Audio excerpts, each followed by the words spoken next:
Mesdames et messieurs, merci. Nous sommes très heureux de vous retrouver dans le cadre de votre émission Entretien qui revient une fois de plus avec cette fois-ci comme invité Corneille Mulumba qui n'est plus à présenter. C'est un habitué de cette émission. Corneille Mulumba, bienvenue parmi nous.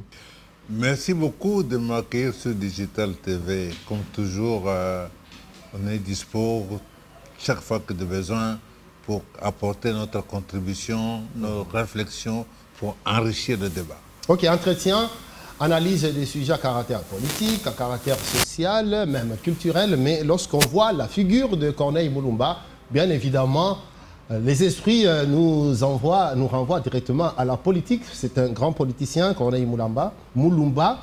Ça fait très longtemps que vous êtes en politique. Vous êtes d'ailleurs membre cofondateur de l'UDPS. Mais oui, ça fait aujourd'hui 44 années de ma vie que j'ai consacré à cette cause. C'était en 1980 que nous avons commencé cette action pour apporter notre contribution à la grandeur de notre pays, pour le faire émerger et améliorer les conditions de vie de nos concitoyens, parce que nous estimons que notre pays a tout ce qu'il faut pour que nous puissions vivre mieux, pour être attrayants. Donc on a consacré 44 ans de vie à cela. Je suis membre cofondateur de l'UDPS. 44 ans de vie pour la République démocratique du Congo, pour que ce pays soit grand. Estimez-vous, en tant que membre cofondateur de l'UDPS, que vous avez atteint votre objectif, même en partie? Non. Loin de là. En partie, si on peut dire que oui, nous sommes, qu'on le veuille ou non, en démocratie, dans la mesure où les gens peuvent s'exprimer librement, même s'il y a des soubresauts par là, des arrestations arbitraires par-ci par-là, ou parfois des jugements iniques, mais globalement parlant... Il y a eu des avancées. Nous avons des avancées, nous faisons l'émission avec vous, et quand nous avons terminé l'émission... vous allez rentrer chez vous calmement, sans être inquiété. Et pour l'émission, vous ne m'avez pas dit que monsieur, attendez, attention, ne parlez pas de ça, de ça, de ça. Pas du tout, non, pas du tout. Libre, voilà. Donc, c'est déjà ça. C'est pas fini, c'est un combat de longue haleine, nous continuons ce combat-là. Ok, vous le confirmez, c'est très bien d'ailleurs, à l'attention de l'opinion. Entretien, c'est un espace libre, liberté d'opinion, liberté d'expression, vous l'avez confirmé. On ne vous a pas limité sur ce que vous allez dire. C'est une tribune qui est donnée à tout le monde pour J'ai fait 3-4 émissions, j'ai fait 3-4 entretiens, et chaque fois, à aucun moment, on a... que ce soit le régime précédent ou celui-ci, à aucun moment on a essayé de me dire allez-y mollo, attention ceci, attention cela, non. Je me suis toujours exprimé librement, comme j'ai l'habitude de le faire, parce que je pense que c'est un devoir patriotique. On ne prétend pas avoir raison, surtout, non, mais au moins on donne son point de vue aux téléspectateurs de juger, de tirer ce qui les intéresse. Et voilà, et puis c'est tout, quoi. Et puisque votre point de vue compte, l'émission Entretien est une émission pour vous. Corneille Mulumba est auteur de l'ouvrage Piliers et dynamique pour un grand Congo. Et vous dites que justement votre lutte s'inscrit dans le cadre de faire de la République démocratique du Congo un grand pays. Nous aussi, nous portons notre pierre dans cette mesure où nous accordons la possibilité à tout celui qui a des idées qui nous permettent d'avancer, de venir les exprimer. Tout à fait. Je me suis dit simplement qu'après autant d'années de combat politique, il y a des choses que nous avons comprises, il y a des choses que nous avons vues. Il y a nous avons eu à réfléchir sur les voies et moyens de sortir de notre pays de là, sur les voies et moyens de sortir de notre peuple de là. On a toujours été révoltés de voir dans quelles conditions les Congolais vivent, alors qu'ils sont gâtés par la nature. Et je me suis dit, bon, n'exerçant pas un pouvoir de décision, je peux ne fût-ce que mettre par écrit les idées majeures des leçons tirées de mon combat politique pour que quiconque est au pouvoir et qui est préoccupé par la grandeur du pays, de notre pays, et par le bien-être de nos concitoyens, peut-il s'inspirer, peu importe son parti politique, c'est au-delà des partis politiques. Et c'est très bien, Corneille Mulumba, Piliers et dynamique pour un grand Congo. L'ouvrage est paru aux éditions Seredag à Kinshasa en 2022 et aux éditions universitaire Paris, décembre... Européenne. Oui, européenne, voilà, Paris, décembre 2023, préfacée par Martin Fortuné, Mukenji Banda Koulou. Oui. Voilà, nous voulons sortir de la situation dans laquelle nous nous trouvons. Nous voulons un grand Congo. Qu'est-ce que vous proposez dans votre ouvrage? Non, il y a des réformes essentielles.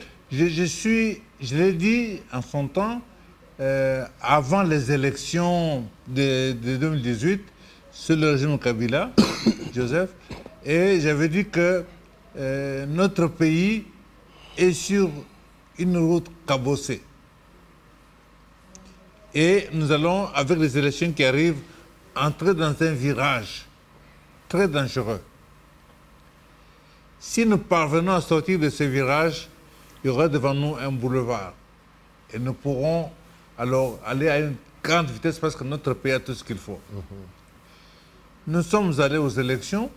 Et il y a eu la toute première alternance pacifique et démocratique à la tête du pays. Et nous n'avons pas dérapé. Nous avons réussi le virage. Et nous sommes entrés justement dans ce grand boulevard. Nous avons eu pour la première fois une passation pacifique et civilisée de pouvoir, comme on dit. Le président sortant a remis les attributs de pouvoir au nouveau président. Oui, à son successeur. À son successeur. Et il a dit, je suis à votre disposition, n'est-ce pas? Il y a eu remise-reprise. Et lorsqu'il y a remise-reprise, ça veut dire que vous pouvez commencer à travailler dans la minute qui suit. Il y a eu même... Il n'y a pas eu de coup de feu tiré, il n'y a rien eu. Donc toutes les conditions ont été réunies.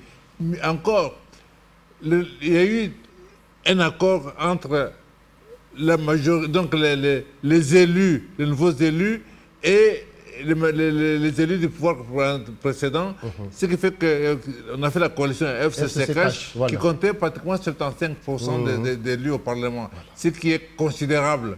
Donc on avait tous les atouts. Donc nous étions justement dans ce grand boulevard que vous avez les conditions étaient réunies pour que nous puissions partir vraiment de l'avant et aller loin et à grande vitesse. Voilà. Malheureusement, ce n'est pas ce qui s'est passé. Et pourquoi donc? Il y a toujours... Qu'est-ce qui a rétréci le chemin? Qu'est-ce qui a fortement rétréci le chemin? Les ennemis du Congo n'ont pas vu ce passage d'un très bon œil. Et malheureusement, le nouveau pouvoir, quelque part, il s'est appuyé sur les ennemis du Congo. C'est que moi j'appelle les pays de l'axe du mal pour nous, Congolais. Les États-Unis, les nouveau pouvoir s'est laissé duper. Il s'est laissé duper. Et on lui a dit que non, vous devez couper avec Kabila. Mon point de vue était que non, il ne fallait pas couper. Ça, c'est votre point de vue. C'est mon point de vue. Il ne fallait pas. C'est une grande erreur. Mais il fallait pas qui peut aussi justifier la situation dans laquelle nous nous retrouvons aujourd'hui. Mais c'est normal, parce que nous avons... Quand on construit une maison, il y a des fondations. Voilà. Si les fondations sont mauvaises, votre zone ne tiendra pas. Si vous n'avez pas les fondations, quand il y a les fondations, ça n'intéresse personne, parce qu'on ne voit pas la maison. Mais pourtant, ces fondations sont essentielles pour qu'il y ait la maison. Ces fondations, c'est quoi? Nous avons eu, sous le régime de Joseph Kabila, le nouveau code minier. Le nouveau code minier qui donnait beaucoup plus de moyens à l'État congolais, de profits à tirer de nos miniers. Nous avons vu débarquer dans notre pays ici les géants, parmi les géants du secteur minier, pour empêcher que Kabila ne promulgue pas cette loi. C'était tout un combat. C'était tout un combat. Et le Raïs Joseph Kabila a tenu jusqu'au bout. Il a tenu bon. L'intérêt supérieur de la nation avant tout. Il a tenu bon, on a promulgué ça. Est-ce qu'on se rend compte que nous avions droit à 2% imposés par la Banque mondiale et le Fonds monétaire international et qu'avec cette signature, on est passé à 10% pour le minerai stratégique de droit. C'est-à-dire que... Il a fallu aussi beaucoup de courage à Joseph Kabila pour... un montant considérable. Et on est tué pour beaucoup moins que ça. Et il a pris le risque. Il a pris le risque. Ça mérite qu'on tire le chapeau en tant que patriote congolais. Mais le courage, c'est une des vertus. Hein? Ça, absolument. Ça, c'est un. Deux, il y a eu les contrats chinois. quoi qu'on dise, c'est la première fois qu'on réalise ce genre de contrat. C'est-à-dire qu'on fait des minerais contre les infrastructures. Gagnant-gagnant, et c'est visible. Gagnant-gagnant. Et pour la première fois, les Congolais verront à quoi sert leur minerai, leur cuivre. Cela ne veut pas dire que les Chinois sont des saints. Non. Entre les États, il n'y a pas d'amis, il n'y a que des intérêts. Bon. Maintenant, c'est à nous de former nos ingénieurs, de former des experts pour négocier ce genre de contrat, pour négocier nos intérêts au mieux. C'est une tautologie, au mieux de nos intérêts, quelque part. Donc, le fait qu'eux gagnent plus ou quoi, c'est lié d'une part à notre faiblesse, plutôt qu'à une quelconque mauvaise foi ou quoi que ce soit. La vision du chef qui impulse, elle était bonne. Quant à nous maintenant de bien nous outiller pour faire face justement à ce genre de contrat, permettre à la République démocratique du Congo de se retrouver. Qu'on ait une justice suffisamment forte pour empêcher les vols, les détournements, la corruption, n'est-ce pas? Et avec, si on parvenait à ça, le contrat chez nous, c'est quelque chose de merveilleux. Nous avons fait des élections que nous avons financées nous-mêmes.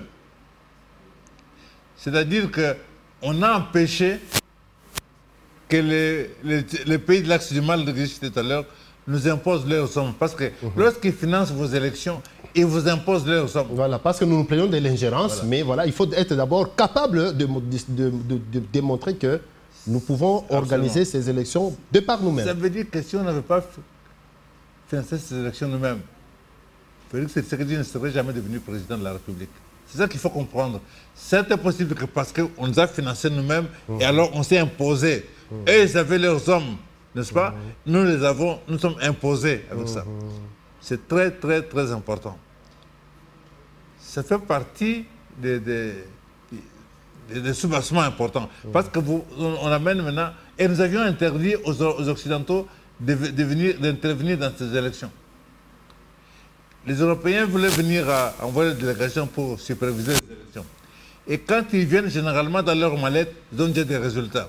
Avant que vous veniez publier vos résultats, ils ont publié les leurs. Ils ont leurs médias. C'est la porte à confusion. Et ils ont leurs médias, France 24, RFI, tout le monde publie les résultats, les gens se mettent à fêter, et puis c'est leurs résultats qui s'imposent. Avec ça, on leur a dit, vous ne venez pas, vous ne contrôlez pas les élections. C'est Joseph Kabila qui leur a dit, qui les a bloqués. Et c'est comme ça qu'on a pu, vous vous souvenez qu'on voulait même faire retarder la publication des résultats. Bon.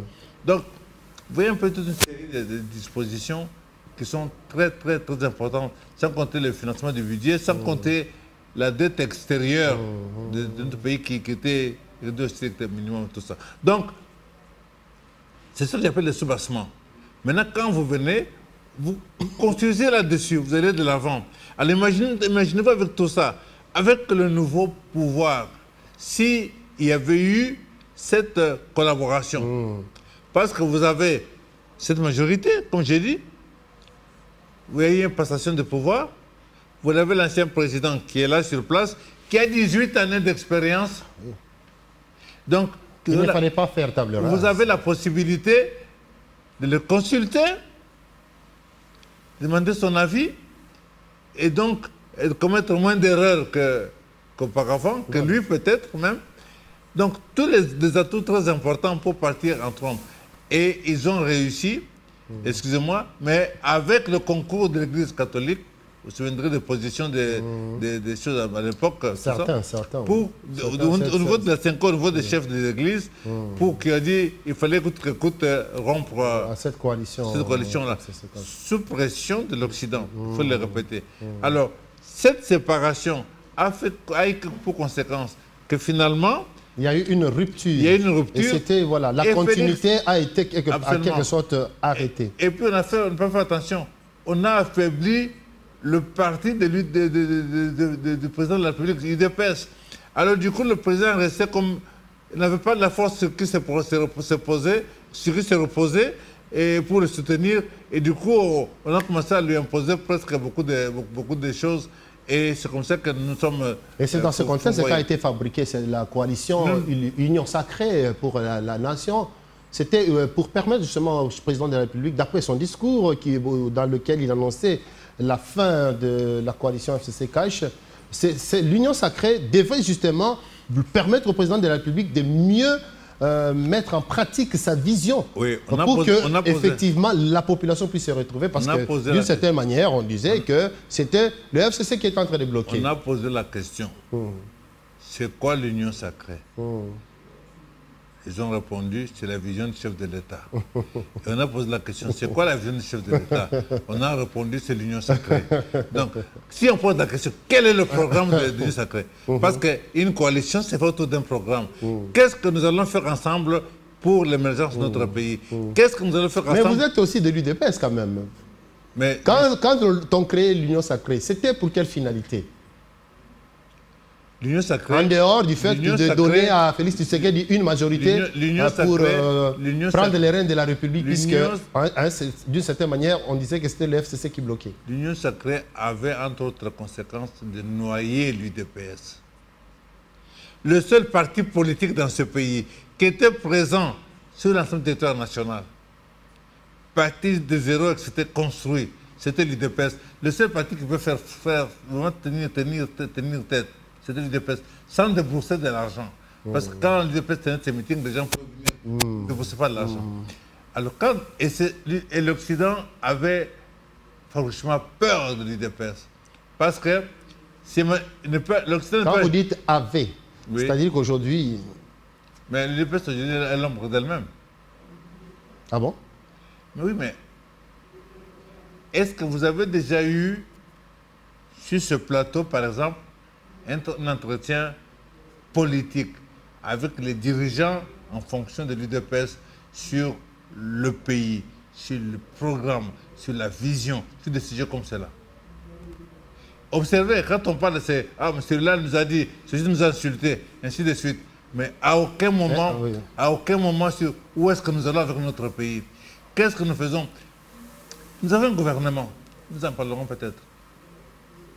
Comme disent un peu, lequel des ministres de ce gouvernement est là avec un cahier de charges de son parti politique pour que le parti politique a débattu en son sein et l'a envoyé au gouvernement pour aller exécuter ce programme-là. C'est ça le problème. Et justement, c'est un problème. Nous sommes de l'opinion, nous sommes des journalistes. Oui, mais il y a aussi le peuple qui vous regarde. Mais il y a aussi les autres politiques qui vous regardent. Ça que mais vous, en tant que membre, cofondateur de l'UDPS, comment est-ce que vous pouvez avoir le sommeil avec ça? Mais je ne peux pas avoir le sommeil. Parce que, je répète que l'UDPS n'est pas au pouvoir. J'ai dit ça, les gens ne comprennent pas ça. L'UDPS n'est pas au pouvoir? L'UDPS n'est pas au pouvoir. Monsieur Félix Antoine Tshisekedi Tshilombo est président de la République. Il est président de tous les Congolais. D'accord? Il a sa majorité qu'on appelle l'Union sacrée, n'est-ce pas? Que moi j'appelle un château de cartes. Il n'y a rien de bon là-bas. Il n'y a rien. Il n'y a rien. Pourquoi? Parce que l'Union sacrée n'est pas bâtie sur un programme, sur ce que nous allons faire ensemble pour notre pays, pour notre peuple. Il n'y a rien. Donc pour moi, c'est des gens qui se battent. Observez, hein? On parle des élections, des résultats des élections. Ceux-ci revendiquent, on dit nous avons droit à 4 ministères, nous n'avons que 2. Nous avons droit à 5 ministères, nous n'avons que 3 ou que 1. Mais on ne parle pas de programme. Un gouvernement, c'est avant tout un programme. Ah oui. Qu'est-ce que nous faisons ensemble? Qu'est-ce que nous faisons ensemble? Et où allons-nous? C'est ça que j'ai réfléchi. J'ai réfléchi bien avant. Et j'ai envoyé au président de la République d'abord 2 exemplaires de ses livres. Et je lui en ai dédicacé un. J'ai envoyé aussi au gouvernement. N'est-ce pas? Pourquoi? Parce que il y a quelques idées que nous avons accumulées, n'est-ce pas, de notre combat politique. Puisez dedans. Je suis convaincu, en tant que patriote, que si un tiers des idées que nous proposons ici, vous les adoptez, on fera un mois en avant. Alors, donc, c'est ça le problème. C'est que simplement que notre pays, je veux dire, les institutions de notre pays ne sont pas dans de bonnes mains.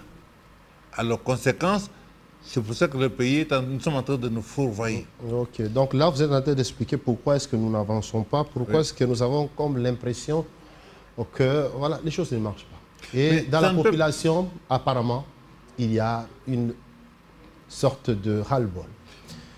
Entre-temps, Martin Fayulu, lui, a proposé excusez-moi, mais on dit que voilà, vous, l'UDPS au pouvoir. Et je répète que l'UDPS, c'est une idéologie, l'UDPS, c'est une vision, l'UDPS, c'est un programme de gouvernement, l'UDPS, ce sont des valeurs. Et nous ne sommes pas battus pendant autant d'années, autant de sacrifices, pour que vous puissiez entendre hier, entendre là, le forage de 300 millions, là-bas, tu as gelé autant de millions. Ici, 200 millions. RAM, vous comprenez un peu ça? C'est tout à fait contre les valeurs pour lesquelles nous sommes battus. Et nous devons nous insurger contre ça. Et le peuple congolais doit savoir que cette UDPS originelle, UDPS des origines, en quelle il a cru, c'est pas ce qui est là. Et c'est pour ça que je dis aux membres de l'UDPS que gardons confiance, restons nous-mêmes, même si on nous met à l'écart, même si nous sommes dans la misère, gardons confiance, essayons de penser aux nôtres qui ont payé de leur chair pour qu'effectivement ce pays aille de l'avant.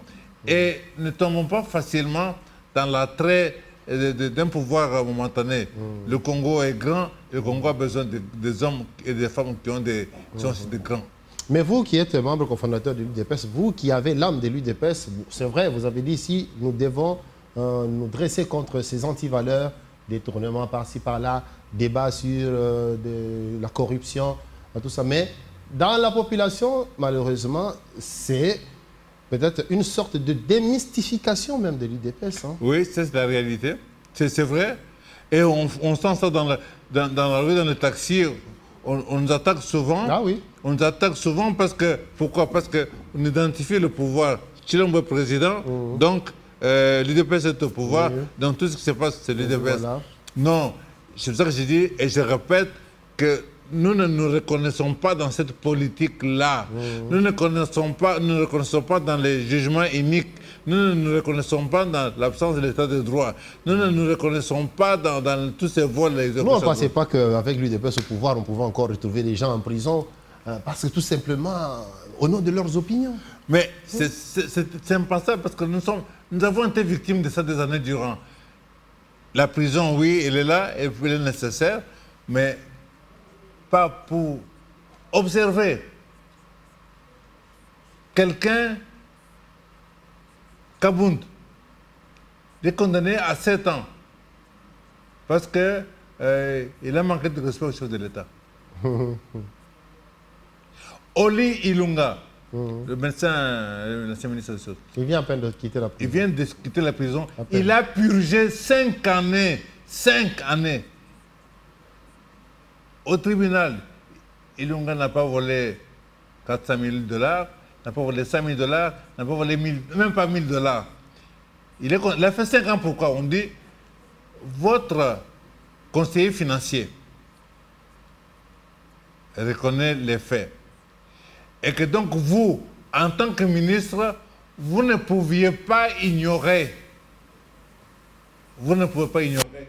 Et pour ça, il a passé 5 années de prison. 5. Mais le forage, des forages à 300 000 $, pas de problème. On a en liberté, on peut prendre l'avion. Millions, pardon. On peut circuler tranquillement, on peut prendre l'avion, partir à l'étranger, revenir sans problème. Et il n'y a pas que ça. Et on est condamné pour les 100 jours, on est acquitté, pas de problème, on peut m'occuper des fonctions. Vous voyez un peu le problème. Une justice à double tranche, à double sens. C'est plus grave que ça. Pour quelle raison le dossier de RAM?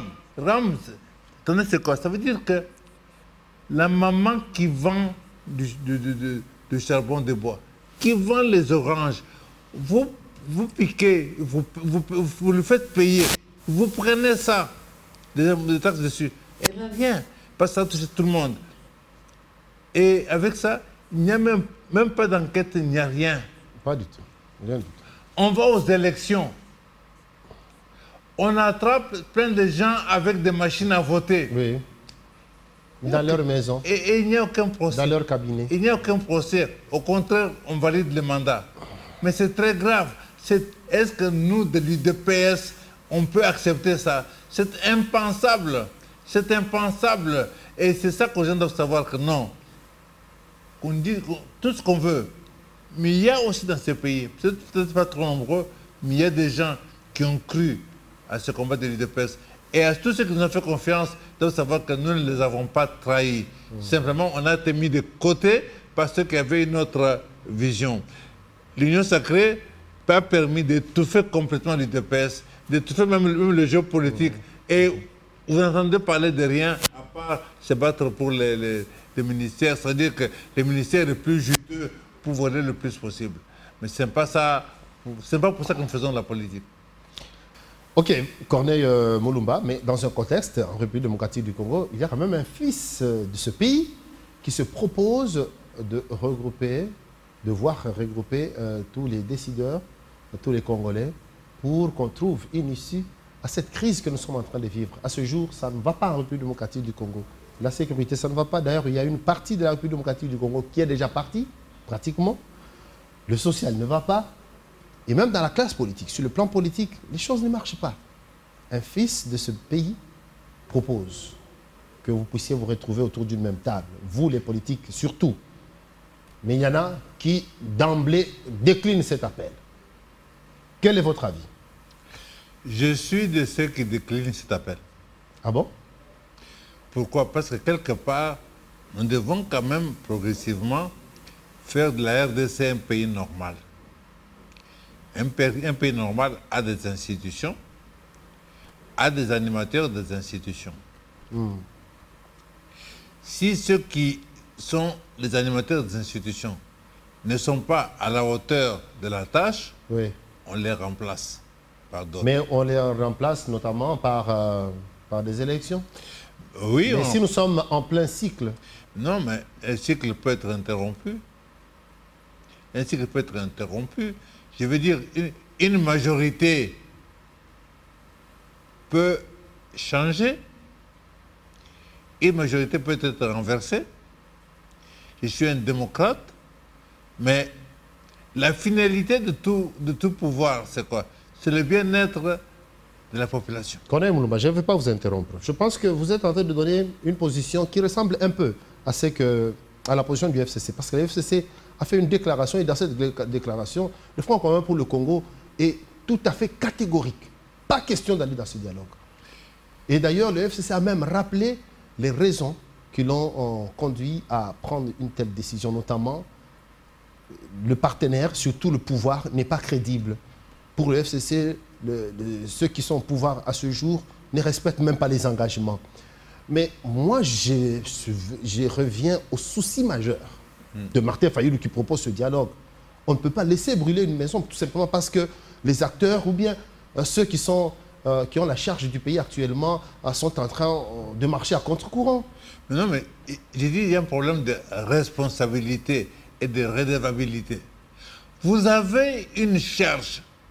Ou bien vous êtes à la hauteur de la charge, ou vous ne l'êtes pas. Le pays ne vous appartient pas. Bon, peut-être c'est vous qui constatez qu'il n'est pas à la hauteur de la charge. Lui, il estime qu'il est à la hauteur de la charge.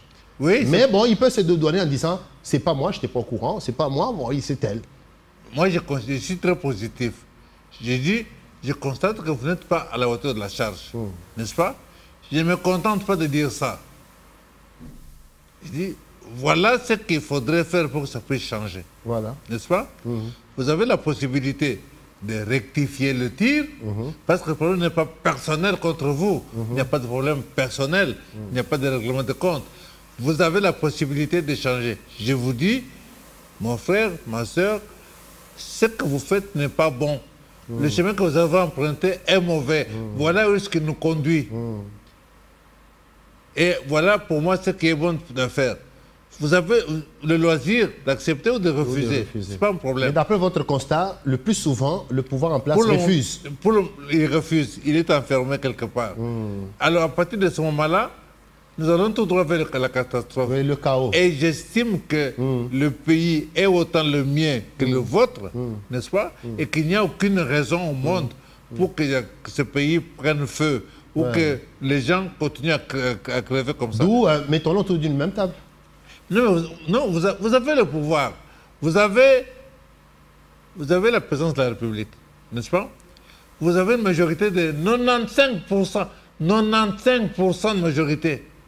Vous avez donc un gouvernement qui a tous les moyens, tous les pouvoirs pour décider. Pourquoi vous ne décidez pas?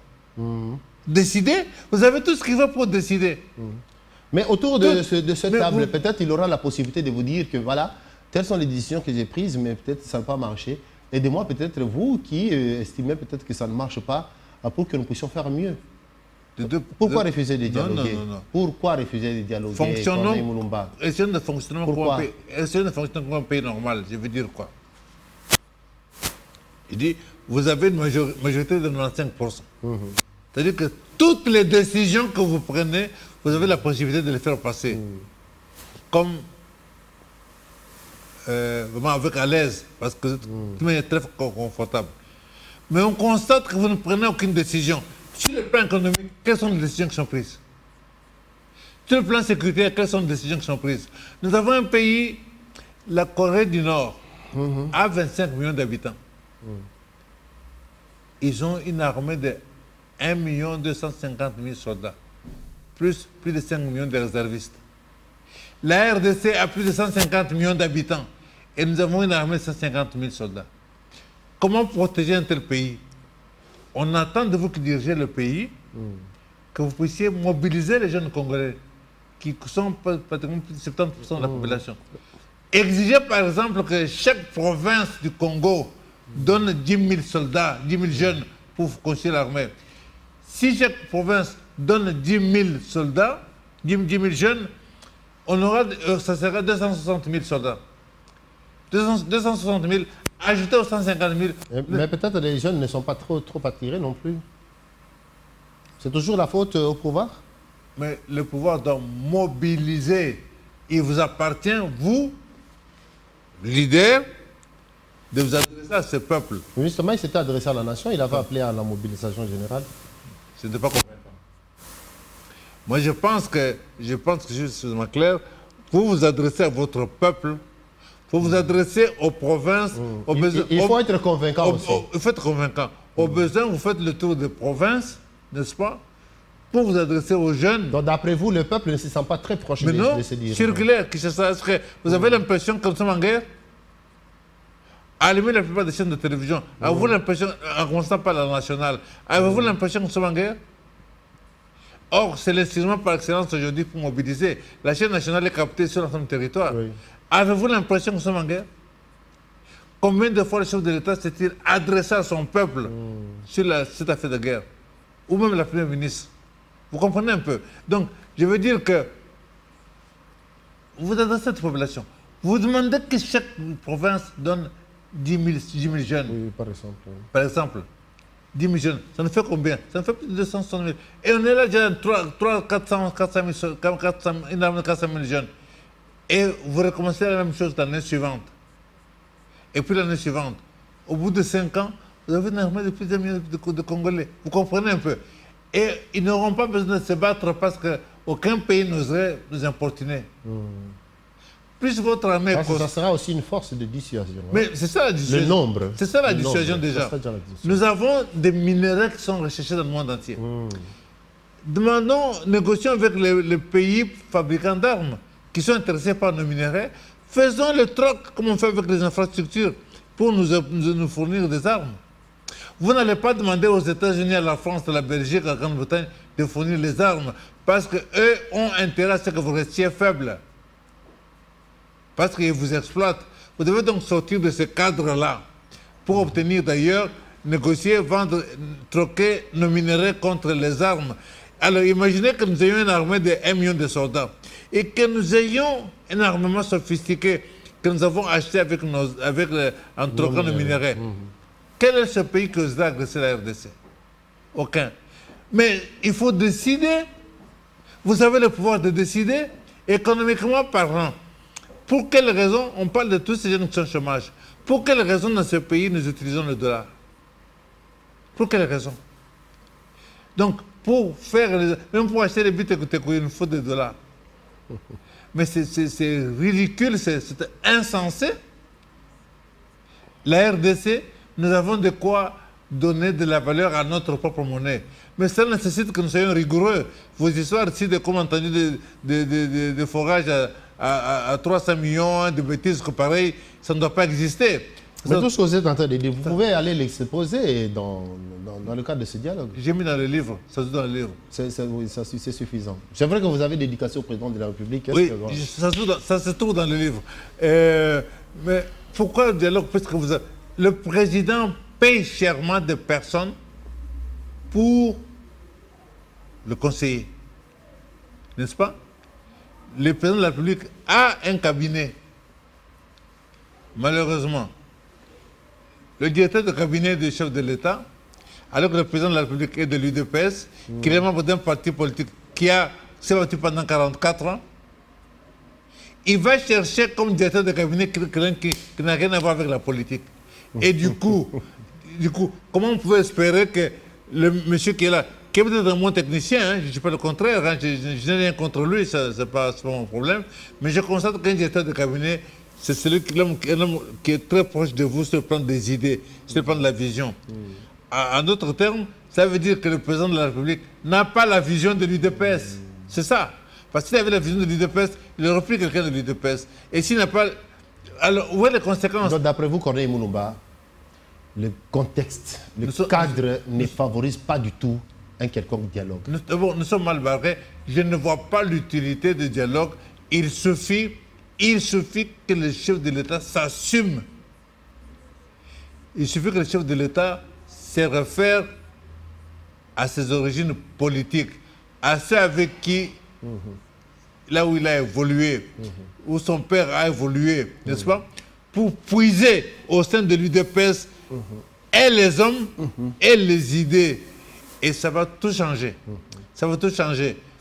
On n'a pas besoin d'avoir des militaires de 5 pays différents. On n'a pas besoin de tout ça. Je dis qu'on n'a pris aucune décision politique. Dites-moi un peu. Nous sommes dans un pays où tout le monde vante notre climat. N'est-ce pas? On n'a pas une seule banque de crédit agricole. Comment voulez-vous que nous puissions produire? Pour quelle raison on n'a pas de banque de crédit agricole? Aujourd'hui, c'est une aberration d'ailleurs, pour ouvrir une banque, il faut 50 millions. Vous prenez les 300 millions de forage, ça fait combien de banques? N'est-ce pas?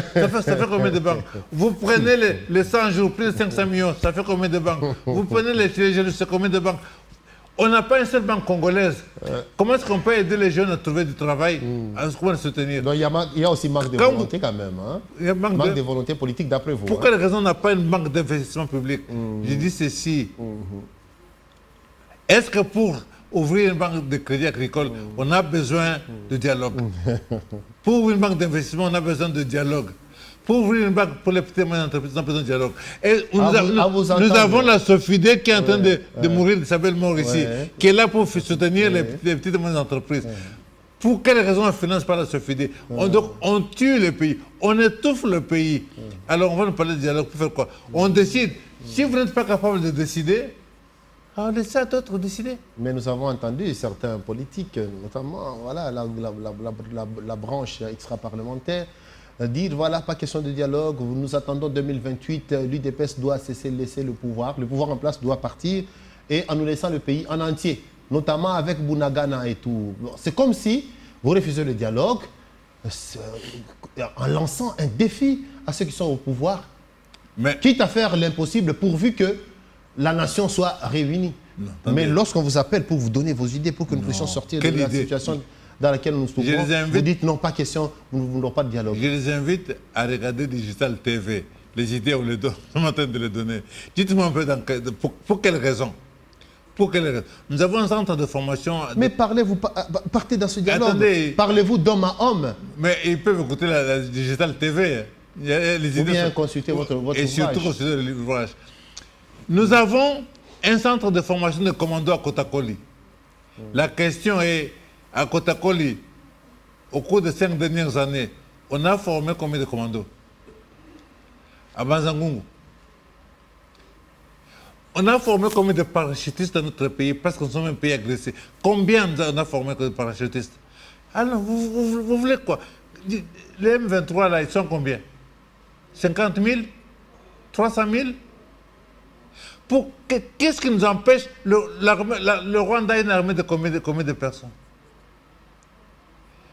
Ça, c'est un. Deux, on dit, et à juste titre, que le Rwanda n'a pas le moyen de faire la guerre. Moi, je pense aussi que le Rwanda n'a pas le moyen de faire la guerre. Et d'ailleurs, le Rwanda, il y a les États-Unis, les pays de l'axe du mal, comme je les appelle. Oui. Très bien. Mais, aussi costaud qu'ils soient les pays de l'axe du mal, la guerre, excusez-moi, la guerre, c'est avant tout l'intelligence. Ces pays-là ont besoin de nos minéraux. Nous pouvons aussi leur faire du chantage avec nos minéraux. Et ils ont plus attiré en traitant avec nous qu'en traitant avec le Rwanda.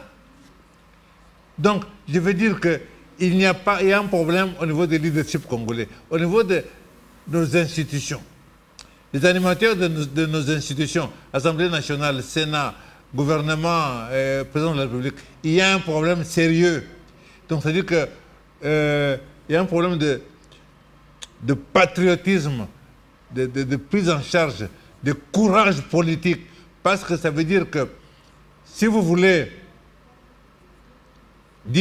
décider que désormais le dollar ne peut pas circuler en RDC, vous aurez le problème des États-Unis. Alors, vous devez être dirigé par des personnes qui n'ont pas peur d'avoir des problèmes avec les États-Unis. Le courage que nous avons évoqué ici comme une vertu. Hein? C'est une vertu. Comment dire ça? Nous avons une banque nationale. La banque nationale a une mission, n'est-ce pas? Nous avons l'hôtel de monnaie. Mais on doit placer là-bas des personnes qui ont un esprit patriotique au ministère de l'économie. Avoir des gens qui ont un esprit patriotique. On dit que notre armée est infiltrée. Bien, ça peut ne pas être fort. Et qu'est-ce que nous faisons pour désinfiltrer, pour extirper les... Nous avons un service de renseignement militaire. Aujourd'hui, la technologie a évolué. On peut étudier chaque militaire un par un. Les ordinateurs sont là. On étudie... Quel est son comportement? On étudie les origines. On étudie là où c'est flagrant. On fait quitter l'armée. Là où c'est douteux, bon, on met la retraite anticipée, je ne sais pas. On peut faire des choses. Pourquoi on ne décide pas? On continue à chanter, notre armée est infiltrée. On va continuer à chanter jusqu'à quand? Nous avons à décider. Alors, ceux qui sont au pouvoir ont le devoir de décider pour sécuriser notre population, pour sortir notre pays de là. Chaque matin, vous allumez la radio, on a tué autant, ici on a tué autant. Pour quelles raisons les Congolais doivent mourir? Ça continue en Ituri. Pour quelles raisons pourquoi les Congolais doivent continuer à mourir? Pour quelles raisons? Pour quelles raisons? Alors que nous avons tous les atouts pour mettre fin à cela immédiatement. Je n'ai pas dit qu'il faut aller engager la guerre contre le Rwanda, mais nous avons le devoir de protéger notre territoire.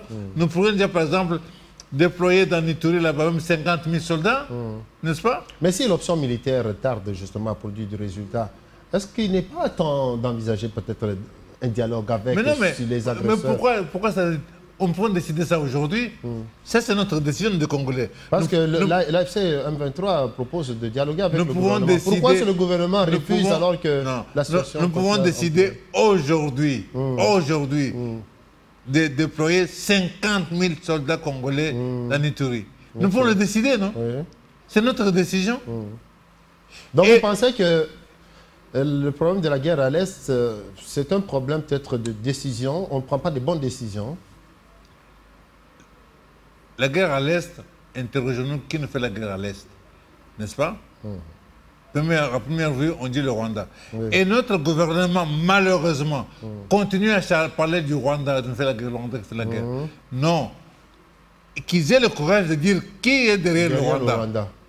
Qui cite la Grande-Bretagne, qui cite les États-Unis d'Amérique. Sous peine de recevoir des sanctions. Alors pourquoi? Alors démissionner?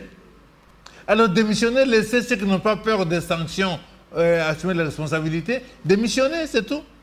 Que ceux qui n'ont pas peur de ça prennent les responsabilités et conduisent notre pays.